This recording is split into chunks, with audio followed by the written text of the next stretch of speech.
Une fine pluie tombait sur Paris cet après-midi de printemps, formant de petits ruisseaux qui glissaient entre les pavés anciens de Montmartre. Le quartier, avec ses maisons historiques aux façades couvertes de lierre et entourées de ruelles pavées, offrait un refuge intemporel au milieu de l'agitation de la ville. Le son des gouttes de pluie se mêlait aux murmures lointains des conversations et des rires provenant des cafés, tandis que l'arôme de la terre mouillée et des croissants fraîchement sortis du four s'échappait des fenêtres entr'ouvertes des boulangeries. Devant l'une de ces pâtisseries, Julien Morel, un jeune homme de 28 ans, attendait sous un auvent rouge délavé. Son visage était calme, mais ses yeux trahissaient un mélange d'anxiété et de détermination. Grand et mince, avec des cheveux châtains légèrement ébouriffés par l'humidité, il portait un blazer à la coupe classique sur une chemise légère, une marque de respect pour l'occasion qui l'attendait. Julien était un sculpteur en plein essor, connu pour ses œuvres mêlant le style classique français à des éléments modernes, mais il portait sur ses épaules le poids des attentes familiales non réalisées. Soudain, une silhouette féminine apparut au coin de la rue. Amélie Laurent, 26 ans, avançait d'un pas rapide, tenant un délicat parapluie en tissu fleuri. Sa beauté était d'une subtilité captivante, avec des yeux verts profonds empreints d'une mélancolie sereine, et ses cheveux blonds attachés en un chignon lâche dévoilaient un cou gracieux. Restauratrice d'art, Amélie venait d'Avignon, où elle avait grandi entourée des monuments historiques et des traditions artistiques du sud de la France. Sa présence incarnait la riche héritage culturel que tous deux partageaient. En s'approchant, Amélie échangea un bref regard avec Julien, avant de lui adresser un léger signe de tête en guise de salutation respectueuse. Il répondit à son geste avec la même politesse, mais le sourire qui se dessina sur ses lèvres ajouta une chaleur à cette formalité. Malgré la tension palpable entre eux, une connexion indéniable semblait les unir, une force que ni l'un ni l'autre ne parvenait à ignorer. Une fine pluie tombait sur Paris cet après-midi de printemps, formant de petits ruisseaux qui serpentaient entre les pavés anciens de Montmartre. Le quartier, avec ses maisons historiques aux façades couvertes de lierre et ses rues pavées, était un refuge du passé au cœur de l'agitation de la ville. Le son des gouttes de pluie se mêlait aux murmures lointains des conversations et des rires provenant des cafés, tandis que l'arôme de la terre mouillée et des croissants tout juste sortis du four s'échappait des fenêtres entr'ouvertes des boulangeries. Devant l'une de ces pâtisseries, Julien Morel, un jeune homme de 28 ans, attendait sous un auvent rouge délavé. Son expression était calme, mais ses yeux trahissaient un mélange d'anxiété et de détermination. Grand et élancé, avec des cheveux châtains légèrement ébouriffés par l'humidité, il portait un blazer classique sur une chemise légère, un signe de respect pour l'occasion qu'il s'apprêtait à vivre. Julien était un sculpteur prometteur, connu pour ses œuvres mêlant le style classique français à des éléments modernes, mais il portait le fardeau d'attentes familiales inassouvies. Soudain, une silhouette féminine apparut au coin de la rue. Amélie Laurent, 26 ans, marchait d'un pas rapide, tenant un délicat parapluie en tissu fleuri. Sa beauté était d'une subtilité envoûtante, avec des yeux verts profonds empreints d'une sérénité mélancolique, et ses cheveux blonds attachés en un chignon lâche révélaient un cou gracieux. Restauratrice d'art, Amélie venait d'Avignon, où elle avait grandi entourée des monuments historiques et des traditions artistiques du sud de la France. Sa présence incarnait la richesse culturelle qu'ils partageaient tous deux. En s'approchant, Amélie croisa brièvement le regard de Julien avant de lui adresser un léger signe de tête en guise de salutation respectueuse.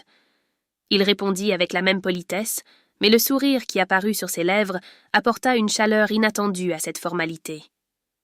Malgré la tension palpable entre eux, une connexion indéniable semblait les lier, une force qu'ils ne pouvaient ignorer. Julien se pencha légèrement vers elle, ses yeux bruns fixés dans les siens.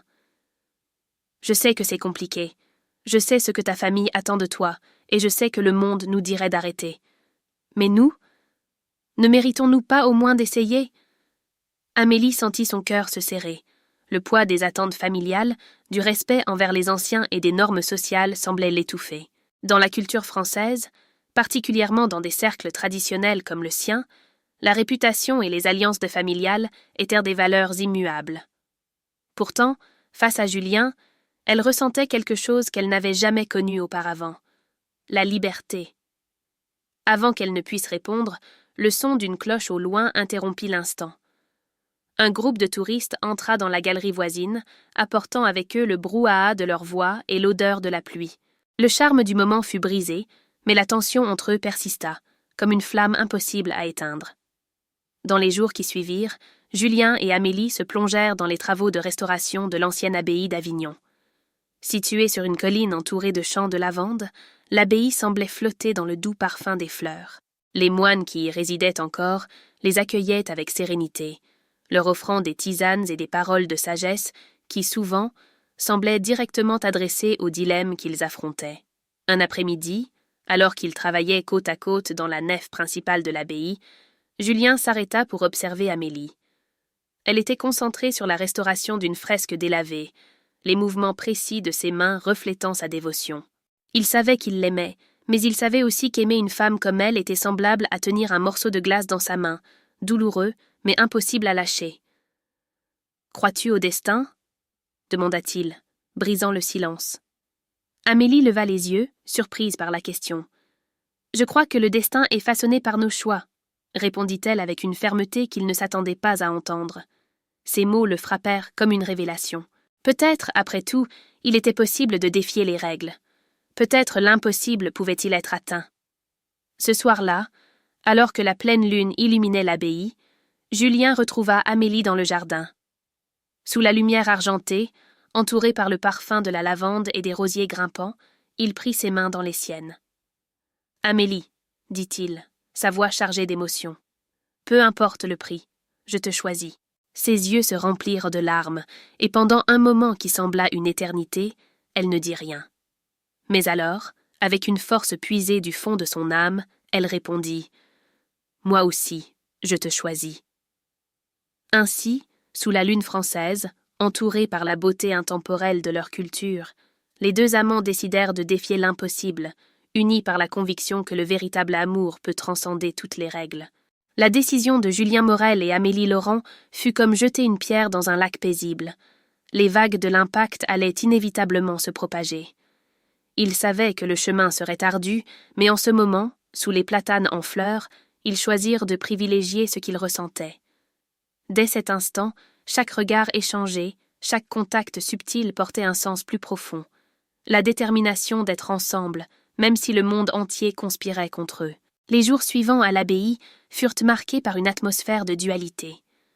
Tandis qu'ils travaillaient côte à côte à restaurer quelque chose d'historique et d'éternel, une tension flottait dans l'air, douce et amère à la fois. La présence des moines, toujours calmes et observateurs, offrait un contraste saisissant avec la tempête émotionnelle que les deux amants traversaient. Un après-midi, le moine le plus âgé, frère Mathieu, demanda à Julien de le rejoindre pour une conversation privée. Ils s'assirent sous un ancien figuier dans la cour de l'abbaye, où le murmure d'un ruisseau voisin se mêlait au son lointain d'un luth joué par un novice. Frère Mathieu, avec ses yeux profonds et ses gestes mesurés, semblait porter en lui la sagesse des siècles. « Julien, » commença le moine, sa voix douce comme la brise des champs. « Tu portes une inquiétude. Le cœur d'un jeune homme est comme une flamme. Si elle n'est pas maîtrisée, elle peut tout consumer autour de lui. Dis-moi, qu'est-ce qui te garde éveillé la nuit ?» Julien hésita. Il respectait profondément les moines et leur sagesse, mais comment expliquer un amour qui défiait tout ce qu'on lui avait enseigné ? « Amélie, » répondit-il finalement, avec honnêteté. « Elle est... tout. Mais la société, nos familles, nos responsabilités, c'est comme si l'univers entier conspirait pour nous séparer. » Frère Mathieu esquissa un léger sourire, un sourire empreint de compassion et de compréhension. La société est construite sur des règles, Julien, mais le véritable amour est une force qui transcende la logique. Cependant, tu dois te demander, qu'es-tu prêt à sacrifier pour cela ? Car l'amour exige toujours des sacrifices. Ces mots résonnèrent dans l'esprit de Julien pendant des heures après cette conversation. Il savait que frère Mathieu avait raison. Aimer Amélie signifiait affronter non seulement les attentes familiales, mais aussi lui-même. Il devrait être plus fort, plus déterminé, que jamais auparavant. Pendant ce temps, dans une salle silencieuse de l'abbaye, Amélie menait sa propre bataille intérieure. Un appel de sa mère ce matin-là avait fait remonter tout ce qu'elle tentait d'éviter. Sa mère, avec une voix ferme mais inquiète, lui avait rappelé le mariage qui approchait et les attentes familiales. « Amélie, » avait dit sa mère, « tu sais à quel point ce mariage est important pour nous tous. Ce n'est pas seulement à propos de toi, c'est à propos de notre famille, de notre héritage. » Amélie mordit sa lèvre, retenant ses larmes. « Et si je ne le voulais pas?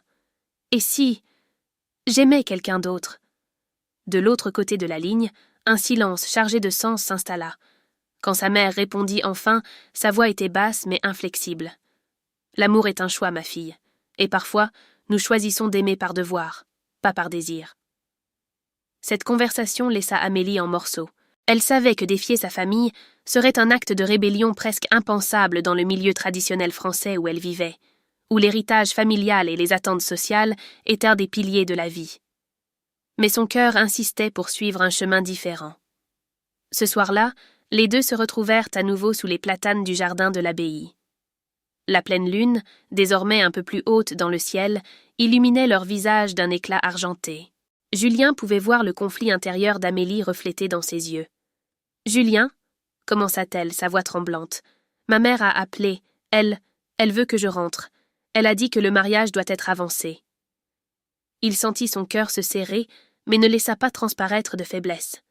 À la place, il saisit fermement ses mains. « Et toi, Amélie ? » « Pas ce qu'ils attendent de toi, pas ce qui est conforme aux traditions. Que dit ton cœur ?» Elle ferma les yeux, laissant une larme rouler sur sa joue. « Mon cœur dit que je veux être avec toi, mais j'ai peur de les décevoir, peur d'être vue comme égoïste. » Julien prit une profonde inspiration, cherchant les mots justes. « Ils ne comprendront peut-être pas tout de suite, mais si nous nous aimons sincèrement, peut-être qu'un jour ils verront ce que nous voyons l'un dans l'autre. Je ne te promets pas que ce sera facile, mais je te promets d'être toujours à tes côtés. » Les paroles de Julien semblèrent apaiser le tumulte en elle. Pour la première fois, elle sentit qu'il y avait une issue, un chemin pour vivre en accord avec ses véritables désirs. Le lendemain, Amélie prit une décision. Elle retournerait chez elle à Avignon pour parler avec sa famille. Julien insista pour l'accompagner, mais elle savait que c'était une bataille qu'elle devait mener seule. À son arrivée dans la maison familiale, une bâtisse traditionnelle aux murs de pierre entourée de jardins de lavande soigneusement entretenus, elle fut accueillie par des regards inquiets. Ses parents étaient assis dans le salon principal, l'air chargé d'attente. Amélie, vêtue d'une robe simple mais élégante, se redressa avant de parler. « Maman, papa » commença-t-elle, utilisant les mots tendres pour désigner ses parents. « J'ai quelque chose d'important à vous dire. » Ses parents échangèrent des regards rapides, mais restèrent silencieux, lui laissant l'espace pour continuer. Avec une voix tremblante mais déterminée, Amélie leur expliqua son amour pour Julien, sa décision de ne pas aller de l'avant avec le mariage arrangé et son désir de construire sa vie en fonction de ce qui la rendait vraiment heureuse. Un silence long et pesant suivit ces paroles. Son père fut le premier à parler, sa voix grave. « Tu sais ce que cela signifie pour notre famille ? Pour notre réputation ?» Sa mère, cependant, se leva et s'approcha d'elle.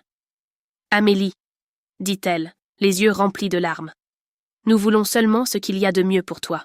Si cela signifie briser les traditions, alors il est peut-être temps de changer. » L'acceptation vint lentement, mais elle commença là, avec ce petit geste de compréhension. Dans les jours qui suivirent, Amélie et Julien commencèrent à construire leur vie ensemble, affrontant les défis avec la force de leur amour. Et tandis qu'ils marchaient main dans les rues de Paris, sous le ciel chargé du printemps, ils savaient qu'ils avaient accompli quelque chose de plus grand que les règles. Ils avaient choisi l'impossible, et ils avaient gagné.